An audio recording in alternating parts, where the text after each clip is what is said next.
KD got paid after requesting a trade. Kyrie had to clear the air. And why are WNBA players sleeping in the airport?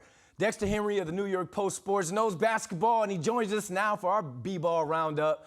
Now, Dexter, first and foremost, people are probably looking like, this is weird. These two are hosts, and they're interviewing each other right now, but this is TV magic right here. So it's TV magic, not weird at all, bro. Not weird. Yeah, let's get this thing going, because Mark Stein reported that the day after KD requested the trade, he got a direct deposit from the Nets worth more than $10.7 million. You know I'm always going to side with the players. How the heck did he finesse that? Look, this is part of player empowerment right here. This makes you think a lot about what's been going on with how KD has made the demands that he's made for obviously demanding a trade. And then we saw in the last couple of days come out that he sort of made the demand of either he's going to go or he wants Sean Marks and Steve Nash to go. So how he finessed it is, look, these players are going to look, superstar players, I want to be very clear about that, are going to make sure they can structure their contracts in ways so that they have all the power here. This helps when you need to make a power move like it appears KD is trying to do, where he gets that $10.7 million up front. He will get another check, another direct deposit, Brandon, for another $10.7 million just 6 days into training camp. Now, what's interesting here is, will he get that whether he reports to training camp or not?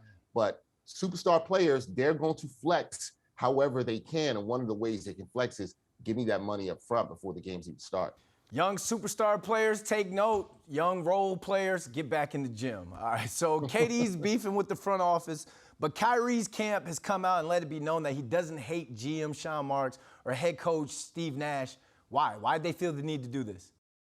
Look, damage control. That's the short answer, right? It's all damage control right now. We know there's been a lot of talk around Kyrie. A lot of people in the Nets organization haven't really felt strongly about the fact he hasn't basically been available. And Nets fans know this too. Kyrie just hasn't been available, whether it's been about the vaccine mandate, whether it's been not about that. He just simply has been available. And Kyrie's been pretty quiet since picking up that $36 million option that he did right before training camp started. And so now the talks are coming out about Kevin Durant not liking the job that GM Sean Marks and head coach Steve Nash is doing. And I wonder how much of this is Kyrie trying to distance himself from that in case he needs to make a move or he needs to request a trade. So I look at this all simply, Brandon, as damage control. This is what's going to be done. We still don't know a lot about what's going on, but look, time will tell. We're getting closer to training camp, whether KD shows up, whether Kyrie shows up. They're both under contract, but we'll see. We'll know what the truth is sooner or later. I know it's basketball, but both of them are playing chess, not checkers, man. It's absolutely crazy. So let's cross on over to the WNBA. Some of the players for the LA Sparks had to sleep in the airport overnight this week. One of the players even posted a video on it. That's embarrassing, bro. Like, how does something like this happen? Look, it really comes down to this for me. In this country, we've done a horrible job of caring about women and caring about women's sports. And this is really it. Now, I know there'll be a counter argument saying that, oh, well, the WNBA doesn't generate the revenue that some of the major sports leagues dominated by men does. And we understand that, and that's all well. But in terms of basic travel, this needs to be better for the WNBA.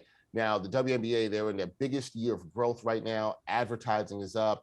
TV deals and sponsorships are definitely up. So this is a league that is absolutely growing and has a fantastic product. But look, come on, we have to have a situation where these ladies, these professional basketball players, are traveling in a better situation. There has to be charter flights. This is something I think that absolutely will come up in the next CBA. It's something the players want. It's something they're pushing for. And maybe the more important thing to keep an eye on, Brandon, is right now the WNBA players do not have a 50-50 split of the basketball related revenue. So if that comes up, those two things, I think, are huge steps towards more equality for women in sports. And the ladies should not be having to not have charter flights and then sleeping in airports like this. It's absolutely ridiculous. We have to do better. And there's been a lot of talk on social media about that. Hopefully a change is going to come. Even more ridiculous, remember how some of the Liberty players got in trouble for flexing on Instagram that they took a charter flight for a team bonding thing. And it's hard to wrap my mind around that right now. Yeah. Dexter, appreciate you, bro. Yeah, man, good to see you. Good to do this. We got to do more of these, and I'm sure we will, man. Thank you. Absolutely.